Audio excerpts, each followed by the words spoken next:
Hello, everyone, and welcome. It's June 9th, and I'm so glad that you join me for this episode of the Better Together podcast, where we find the hope, the help, as well as the practical next steps that we need so that we can all get better together. And if there ever was a time in life when we need to be together, it's right now, friends.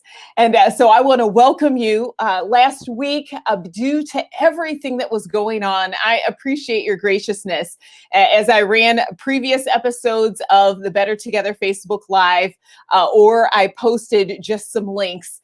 It was and has been a lot that has happened over the last couple of weeks. And so for those of you who are new to the Better Together Facebook Live, welcome. My name is Barb Roose.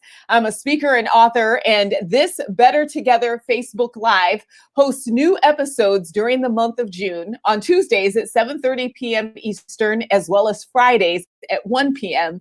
And the topics are all about what's happening in your life. And so if you are just joining me, go ahead and say hi. Hi, Marie. Hi, Marty. For this evening, we're going to talk about parenting, specifically confidence in motherhood. These days, with the pandemic, with all the racial unrest and just regular life, there's a lot that can be swirling around in our heads, especially as moms, whether your kids are little and you are just trying to figure out what you're going to do with those kids for the summer, or you've got teenagers who are just biting, chewing at the bit to get outside, or adult kids that you're trying to walk with them and try to be a good listener with everything going on. What we want to do is stop and have some intentional time to get ourselves together. And so thank you for everyone saying hi. Hi, Amy from Texas. Hi, Amy Cipher. Honey, thank you for everything you've been doing out there. Jonna Ray says, wow, I need this. Jonna, honey, I got something special for you. My friend Deb, she's going to hook you up. So stick around. Jashonda Ford, it's good to see you. Friends, this evening, we're going to talk about confident motherhood. And so in just a few minutes, I'm going to tell you about my friend Deb. And as you've noticed, you've got an opportunity to jump in and leave a comment. Some of the comments we'll put on the screen. But on top of that, this is also an interactive broadcast. There's lots of opportunities for questions that you can just tell us what's going on with you. So let's practice. So tonight we're talking about confident motherhood. And one of the things that gets in the way of confident motherhood is mom guilt. And so here's your first question. Oops, actually, that's not the one. There it is. Hey, friends, tell me, what kind of mom guilt have you been struggling with? What are some of those things that you've been shooting yourself in the mind? And so go ahead and answer that question, and we'll talk about that in a moment. I am just so glad to have many of you who are joining us. One thing that I wanted to share with you before we get started is, because there is so much going on, and because there are elevated conversations about race, and in my lane, I'm focusing on race and the gospel as well as grace. And so we want to have grace as the mixture of truth and love. What is the truth, and how do we look, and how do we address it in love? So I wanted you to know that I've got a resource for you. If you are looking for resources that will help you navigate what's going on from a faith-based perspective, I wanted to tell you about a resource called the Grace Project. It is at barbroose.com. There's a tab there that says the Grace Project, and you can go there. You can find the resources of whatever I've written. There are videos that I've done, as well as other recommended resources about topics of race, grace, and the gospel. So you can go to the Grace Project. So I wanted to share that with you. And now let's go ahead and get started with what we're going through. Many of you have already jumped in with some comments about mom guilt. Amy, some of her guilt is, did she make the right choices when she had some hard decisions to make? Sherry was in my Surrendered online Bible study. And Sherry, I am so proud of you.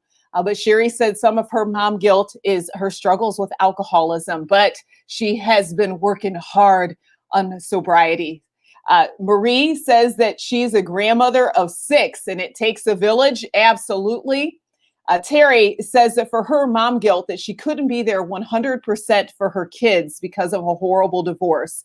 She doesn't usually feel guilty, but sometimes it pops up. Yoshanda, woo, honey, we're going to talk about this tonight. She says, I have mom guilt whenever I take time for myself, even if it's just running an errand. Well, ladies, thank you for those comments. And that means right now, this is a great time for me to introduce our guest because she has got some incredible wisdom. So let me introduce to you Deb Porter. Deb is the ultimate list maker, system creator, and investigator of anything that will make things run smoother at home and in life. From a new mom to an empty nester, she has employed strategies along the way while being married to her college sweetheart for 30 years and raising 3 kids. During the early years, she worked hard at not losing sight of her purpose and goals beyond motherhood. Deborah believes that motherhood may be the only job you put your absolute all into, knowing that the goal is to work yourself out of a job and to provide your children all that they need to be successful in the future. So coaching and mentoring is what Deb does through Mom's Mentoring Circle. We'll tell you more about that. A company she started in 2019, increasing confidence to show up as yourself every day, gaining clarity on what needs to be done, and walking in the courage to ask for what you need without guilt or apology. Those are the cornerstones of the Mom's Mentoring Circle. And Deb believes that mothering doesn't have to happen alone. And so, friends, Deb is a longtime friend of mine. We have had some fun times together, but I'm excited that you get to hear from her. So please welcome to the Facebook Live, Deb Porter. Hey, Deb, how you doing? Hey, I'm doing great, Barb. How are you? I am so glad that you and I get a chance to just sit and talk with each other. It's been a year since we've done a Facebook Live together.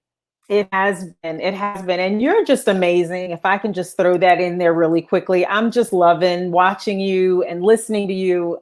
So this is great. It's like a girl night. It absolutely is. Well, and speaking of girl night, what I love is my friend Marty, he's a gentleman who tuned in, but Marty, he jumped in and he says, although I'm not a mother, he was the one raising his daughter by himself for 12 years. And the guilt that he had was not giving her a normal mom and dad household. And so, Marty, we hear you. Hi, Marty. Joining in on that. And so, Deb, tonight we're going to talk about the 7 habits of a confident mom. But before we do that right now, parenting as well as life has just become, we just have a lot of big conversations happening right now. And you and your family live in the Virginia area, which is close to Washington, D.C. And you are a Black woman living in America. And so for you, what have the last couple of weeks been like with everything surrounding the murder of George Floyd? And just what is it that you've just seen unfold in your world? And just kind of tell us about what that's been like for you. Yeah, so we live just outside of DC. We can get to DC in about 10 minutes. So it's been, I think initially the murder of George Floyd was just kind of like, because it's literally on the heels of Ahmaud Arbery and on the heels of Breonna Taylor. So, and not to mention we're in the middle of a pandemic, right? So hearing the numbers from the pandemic, how the Black community was being impacted by that, and then these senseless murders, at some point, I just found myself sobbing on the floor.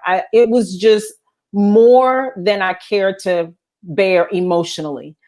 But the thing that I think that I've enjoyed is the conversation we've been having with our adult children. Our kids are 28, 25, and 22, and I now have a bonus son. I have a son-in-law.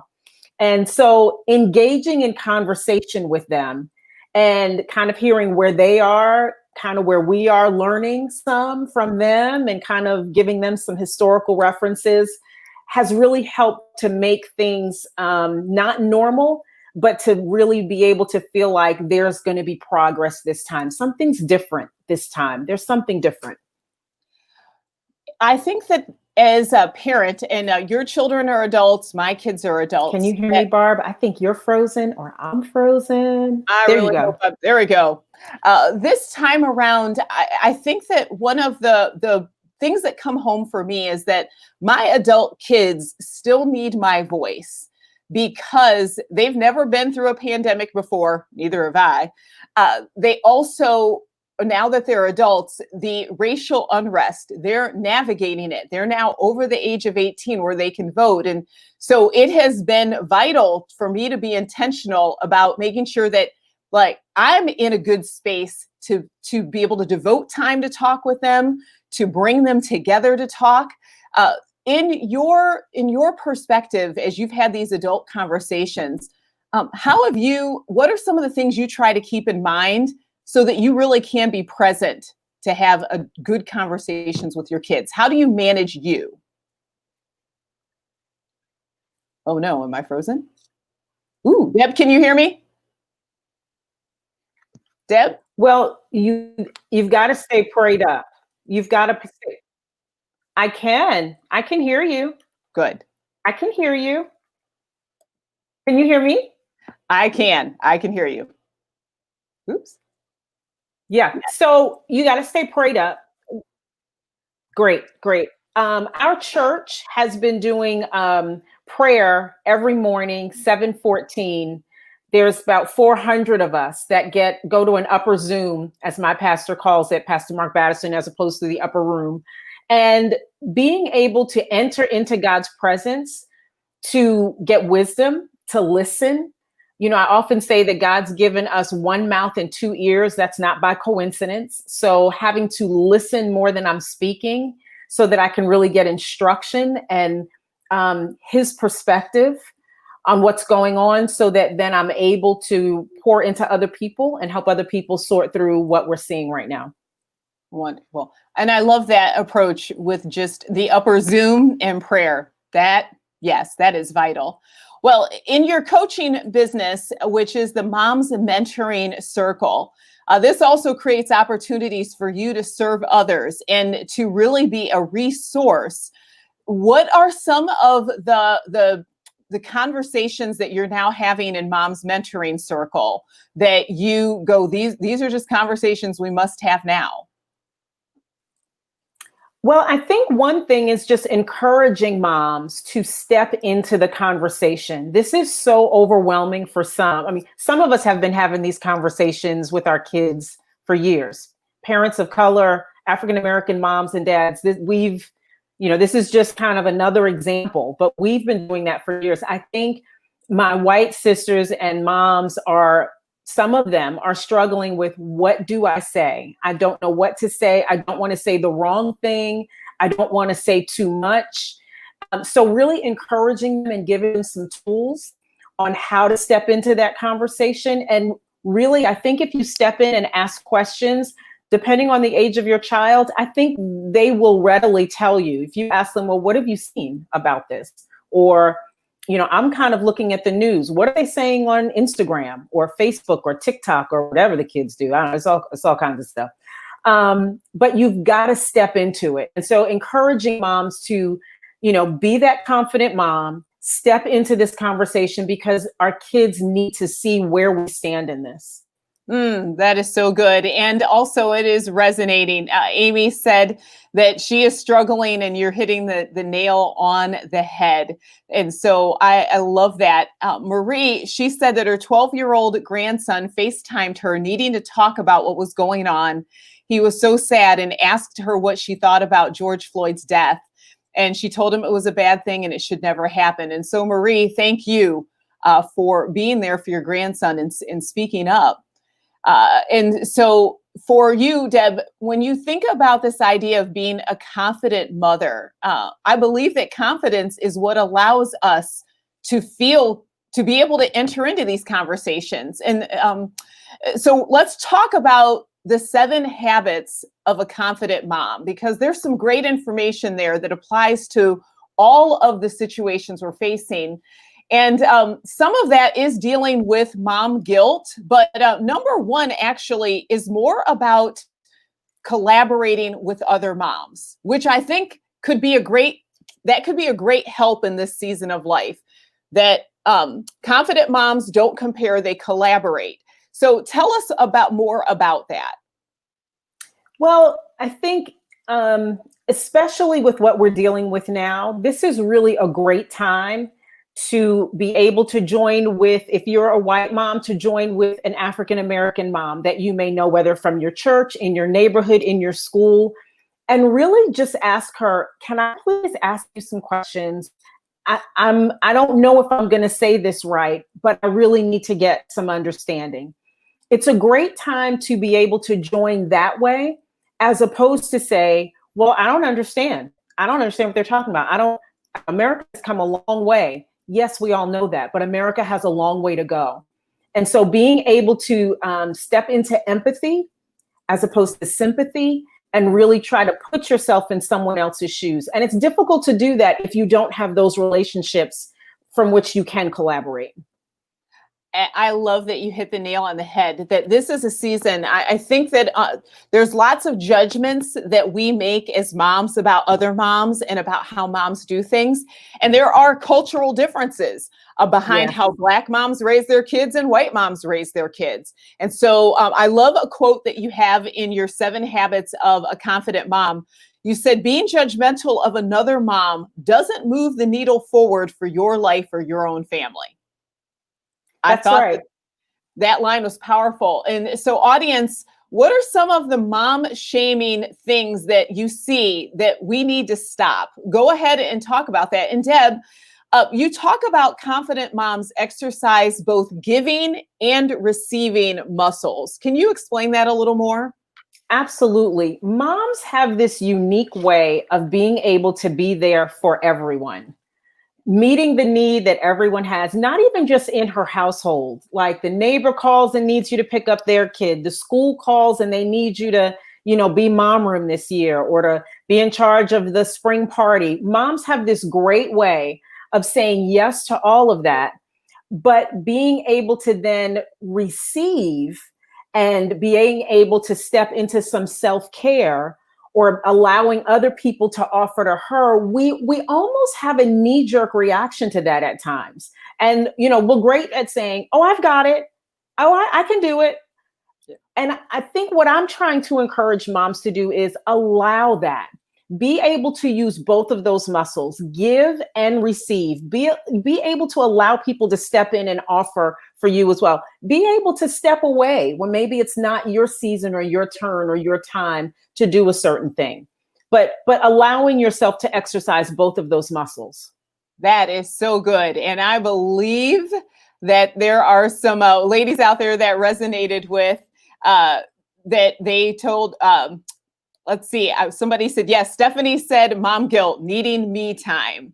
And when Marie, she said she had her own home daycare, and she found that mom's biggest guilt was liking to go to work, but being judged for being at home with for not being at home with their children. And so another mom shaming was mom shaming that not all moms discipline the same. So thank you, ladies, for feedback on that. Deb, how can moms, like, we did talk about this a little bit, but where are some places that women can look to find other moms to collaborate with? You got to put yourself out there, right? They're probably not going to come knocking on your door.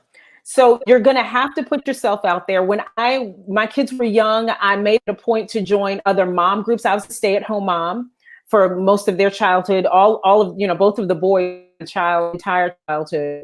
So joining mom groups, many times joining other groups for children play groups, story times, things like that will put you in the vicinity. In fact, most of my first friends when we moved to Ohio were the parents or the moms of my kids' friends. And I would also say church. I would say, any opportunity that you have to join with other women, take it. I've heard women say, well, I don't like women. I don't get along with women. And I'm just like, what is that about? You are a woman. What do you mean you don't like being around women? We've got to figure out and find the way to be able to do that and be our unique, vulnerable selves. So I would say, when you have an opportunity, if someone invites you to something, just do it. Just step out and go, even if it's slightly awkward. Just step into that. I love that. Just even if it's a little awkward, it really is worth it. I made some friends in a mom's group when my youngest daughter was 2 or 3, and she's almost 20, and I'm still friends with them today. And it was worth it.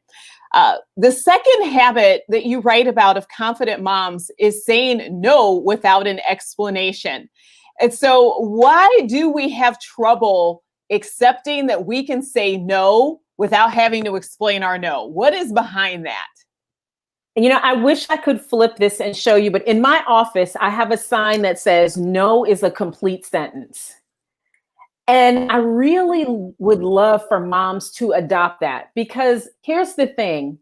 We can say yes to all the outward stuff, but then when it comes time for us, we're quick to say no. We're not as quick to say yes to us as we are to other outside opportunities, commitments, and so forth.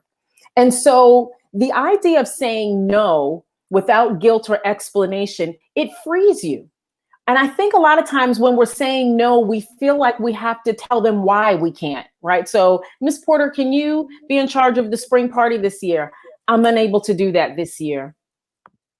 Period. Not because my sister broke her foot, I got to watch her kids. We don't have to do all that. We're so sorry. Well, I'm really not sorry. I just can't. I'm unable to do that. And then there's always the opportunity to offer what you can do, right? So I'm unable to be in charge of the party, but I can send some cookies. I mean, I'll even send gluten-free cookies if you want them. Like, what kind of cookies do you want? Whatever you need, I got it. So I think we just need to be able to step into that, being able to say no, knowing that no really is enough. That is so good. And I asked the audience, what are some phrases that help you to say no? And so we'll get back to those in a minute. Deb, you said number 3, that confident moms are solution oriented. What does that mean?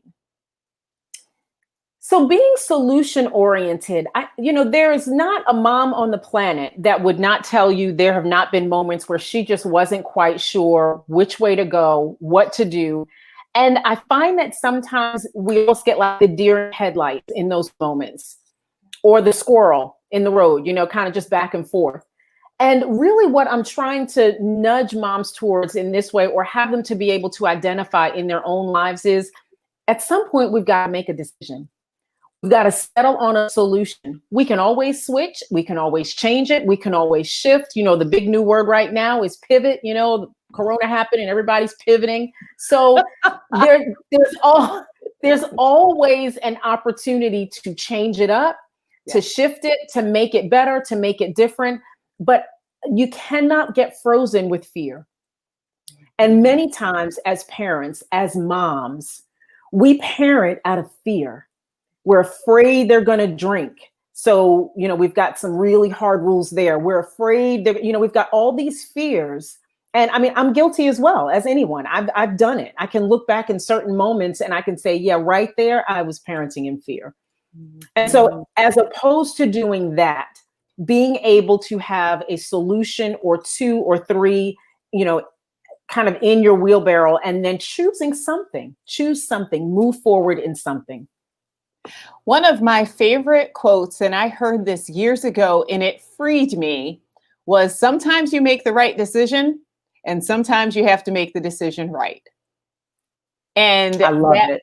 It really helped me, because there were times when I looked and it could go either way. And I wanted to be afraid that if I made the wrong decision, that I'd mess up my kid's life forever. That's very, very rarely the case. Like leaving them outside, not feeding them for 3 weeks. Yeah, that's going to take a hit. But there are times when we just have to apply our best parenting wisdom and go for it. And then if we've got, like you said, if you got to pivot, if you got to backtrack, you know what? That's all right. When you were talking through that in the book, you talked about the power of journaling. And so a mom to make confident decisions, how can journaling help us do that? So I'm sitting here, I've got 2 right now that I'm working in. My daughter gave me a grateful journal for Mother's Day. And then I've got my greatness journal that I use all the time. Here's the thing about journaling. And I've had a love-hate relationship with journaling. I've got to confess. There was a season when the kids were young where I've got these old journals and I read through them and I'm like, "Ooh, girl, you having a bad day that day."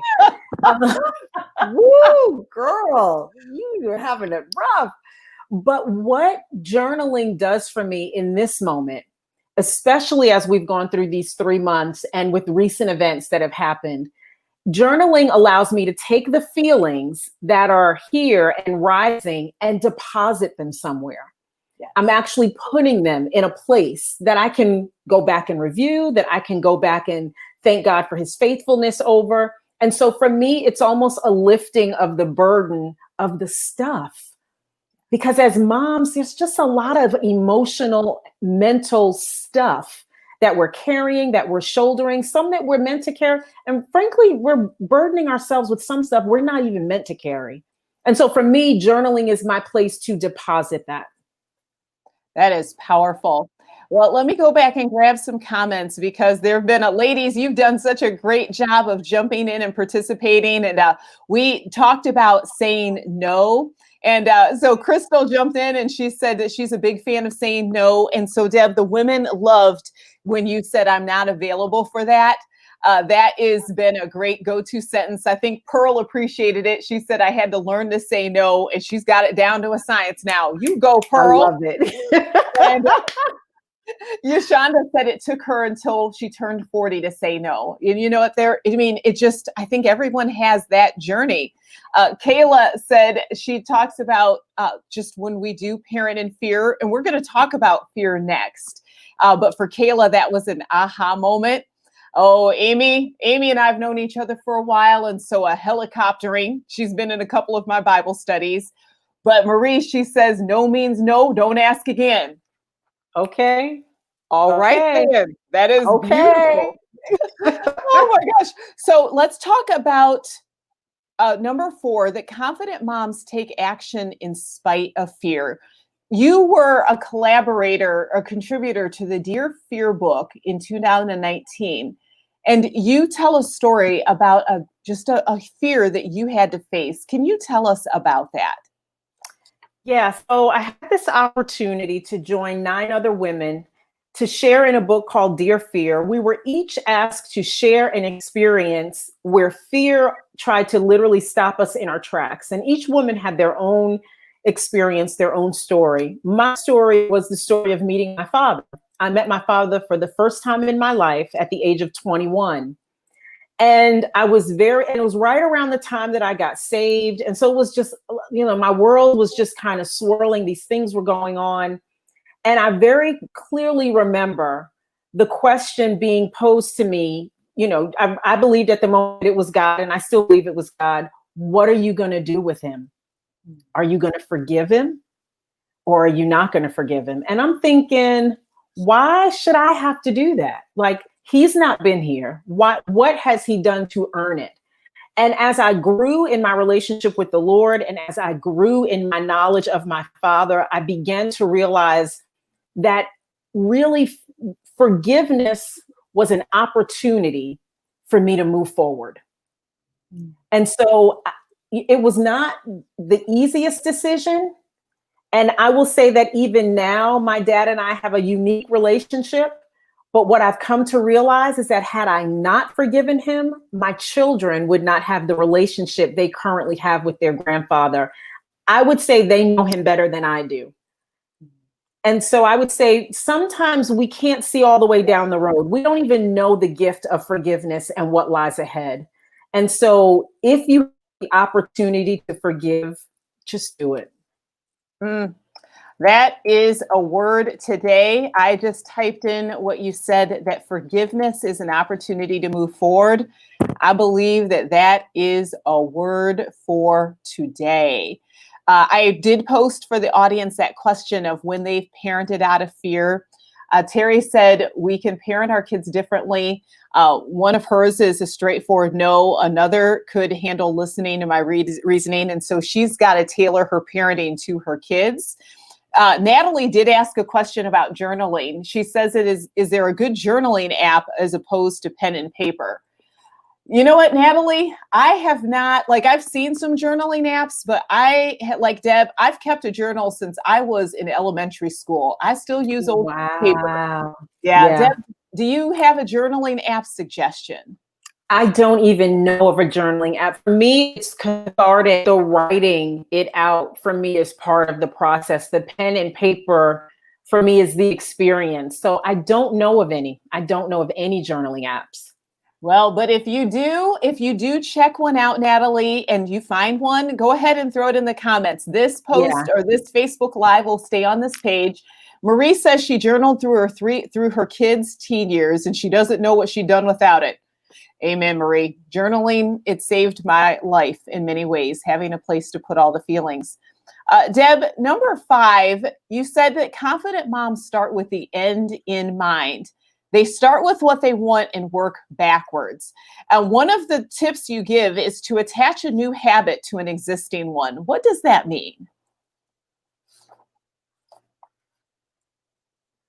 So a friend of mine refers to it as stacking, right? So for instance, someone may say, well, I want to develop the new habit of exercising on a regular basis. And so how can you connect that to something that you're already doing so that it becomes the new habit, right? So whether that's, okay, well, I go out and get the newspaper from the end of the driveway every morning. You know what? I'm just going to be dressed in my workout clothes and I'm just going to go ahead and go on the walk while I'm out there. So being able to connect a new habit with a habit that you're already doing, that you do regularly, can kind of make it a little bit easier to make the transition. But starting with the end in mind, you know, these are women that understand I'm trying to be somewhere, go somewhere, accomplish something. I'm setting a new goal. So setting that goal and then kind of working backwards to see what steps are needed. Sometimes when we set the goals forward, we miss a step or skip a step. But if you have that goal in mind and then begin to work your way backwards, we tend not to miss any steps that way. That's good. That's good. So make them stackable and to go ahead and work your way backwards. That is so good. Number 6 is confident moms practice self-care and self-investment. So we could be here all day long on this one, but you write something very powerful in the book. You say, the better that I am at being me, the better I can show up for what you need me for. If I continue to neglect me, I am not going to be what you need, and I'm not going to be able to show up as my best self. So, Deb, for you in your life, what has self-care looked like for you? Well, for me, you know, I was kind of that passive aggressive mom. You know, I'd be the one kind of slamming the cabinets because nobody was helping, or, you know, really exaggerating, taking the trash out to the garage because no one else did it.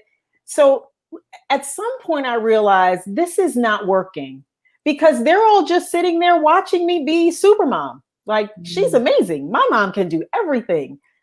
That wasn't what I wanted. And I think that many times we like the title super mom, but what that really means is that you are literally saving the day every day, all day long. I didn't want to be that mom. So being able to practice self-care for me, what that looked like for me was giving my kids the responsibility of folding and putting the towels and the sheets and stuff away in the you know, closet without it looking like I wanted it to look. Like my linen closet was a hot mess, but the things in there were clean. They were folded-ish, right? So being able to take your hands off of stuff and realizing you don't have to do it all, and it all doesn't have to be done perfect. Does that make sense?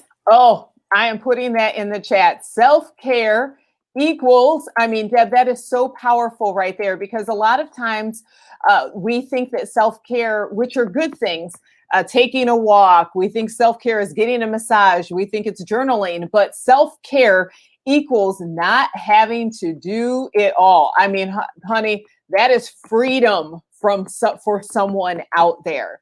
that is freedom right there, because that is so, that's such a shift from, I have to take really good care of myself so that I can do all the things. Yes. What you're saying is sometimes self-care is letting go of the things.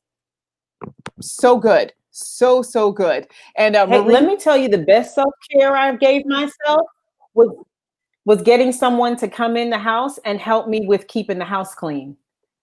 That was self-care for me. That was self-care, because it was too much for me to handle at a certain season when the kids were all involved in stuff. So self-care and self-investment, what are the things that feed you? What do you want to do? For me, quarterly, I went away for 3 days by myself. No husband, no kids. I didn't go far. We were living in Ohio. We were living in Toledo at the time. I would go maybe to Cleveland for a few days, up to Ann Arbor for a few days, but I needed a few days to myself. I remember one day I was leaving and Chanel got sick, and I'm thinking, oh, I shouldn't go. And then inside I'm like, girl, you got to go. Like, you got to go. They got to figure it out. She wasn't deathly ill. She was a little sick. But I went and I left Cliff the number for the doctor and, where it was, and it worked out fine. It worked out fine. So you've got to have some systems in place at home so that, things won't fall apart. But there are moments where you just have to say, you know what, I'm putting this on the calendar in ink. It's not in pencil. I'm not erasing it. I need this. And we're going to have to rally around it and make it happen. That is so good. And I love how Amy Dossie, she was talking about her makes her eyes twitch, but she has the kids put it away anyways. When you think about the getaway, I know. When you think about the getaways, when you came back home, like, what did that do for you? What did it do for you that couldn't be done any other way?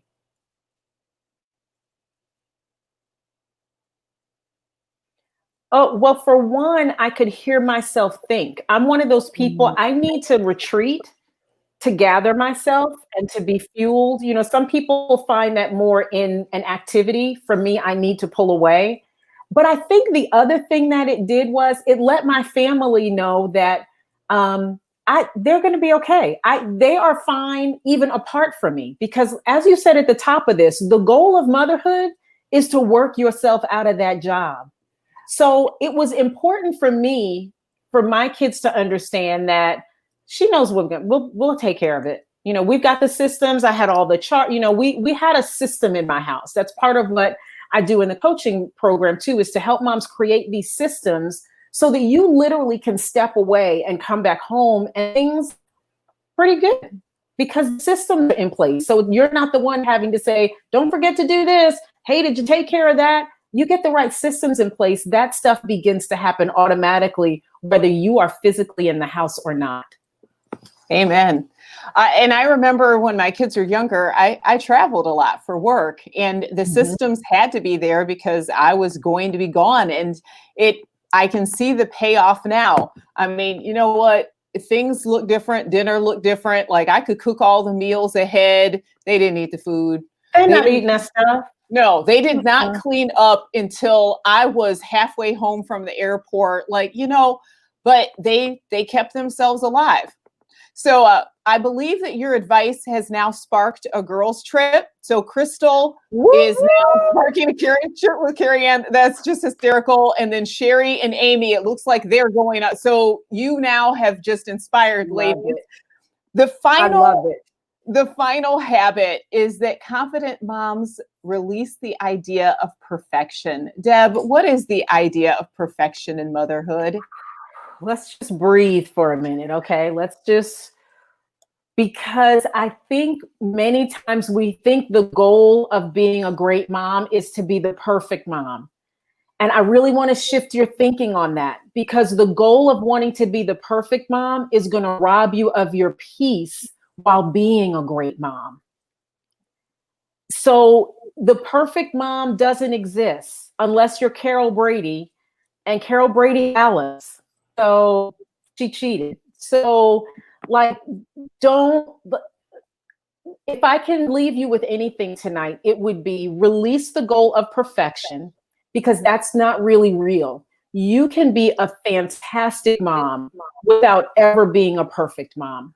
And Mm. walking in that and being confident in that is really what our kids will remember when they go on. Oh, you know what? That is so good. You can be a fantastic mom. Oh, without ever being a perfect mom. And like the comments are lighting up right now. And I love that because all of us, I mean, my kids are adults right now, and I still care about being a good mom. I'm just never going to be a Yeah. perfect mom for adult kids. So Nope. that is beautiful. Amy says for her, getting them to adulthood alive is as perfect as she can get. That's a win. That is a win. That is a win. Crystal says But bye I bye remember perfection. having guilt over, my kids were little. I remember hearing all this stuff about organic food, right? And it was like, oh, my kids had organic broccoli. And I'm like, oh, my kids did not have that. Or I remember screen time, they're having too much screen, there was just all these things. And I finally just had to say, you know what? I've got to be able to follow my gut instinct as a mother. And I've got to be able to walk in that and trust that God's given me what I need for these children. Now, it may look completely different in your house or someone else's house, but God's given me what I need to parent my children. And you've just got to be comfortable and confident with that. Perfect. Oh, well, ladies, if you want to share your takeaways from this episode, tell us about how you've been challenged or encouraged this evening. What for you is something that you want to focus on? I put the link to Deb's ebook, 7 Habits of Confident Moms. That link is in the description of this episode. So this episode will stay live on this Facebook page. I'll also have it at barbroose.com on the blog page. But if you really, truly want to stay on top of this, I want you to connect with Deb at momsmentoringcircle.com. Deb, you go live on Facebook. Can you tell everyone about that? I do. So every Wednesday at about 4:30, I do a live, and the live really will focus on either a hot topic. Last week, we spoke about how to have difficult conversations with your children. That video is still up there. And then I think later that week, I went inside our Facebook group and talked about how to talk to your children about race. So it just depends on kind of what's going on, or maybe what's been going on with the people, the moms I've been talking with. So, but yes, every Wednesday at 4:30 on the Moms Mentoring Circle Facebook page, there's a live about something. Beautiful. And the ladies have some great takeaways for today. Amy said for her, she doesn't have to be perfect to be fantastic, and take time to step away. Marie said, Deb, you made me realize all my mom guilt and ideas are normal, and she's glad to know that. Beautiful. Let's see. Pearl, she says, you're definitely putting too much weight on yourself to be perfect, because none of us are, so that she's realizing that. And Sherry, she said her takeaway is to learn to be more confident that she's raised her kids right. Well, ladies, friends, thank you for being so interactive today, and just jumping in and being a part of the conversation. And Deb, thank you for getting the ladies all fired up and providing such wisdom and encouragement for them today. Thank you, Barb. This was so good. I just kind of got to hang out with you and see your face. So this was a great way to spend the evening. It really, really was. And so, friends, I am glad that you joined us, that you got a chance to hang out with us. Again, get connected with Deb at momsmentoringcircle.com. Friends, I will see you back here this Friday on Facebook Live for a new episode of the Better Together Facebook Live. It's so good to see you all, friends. Take care and God bless.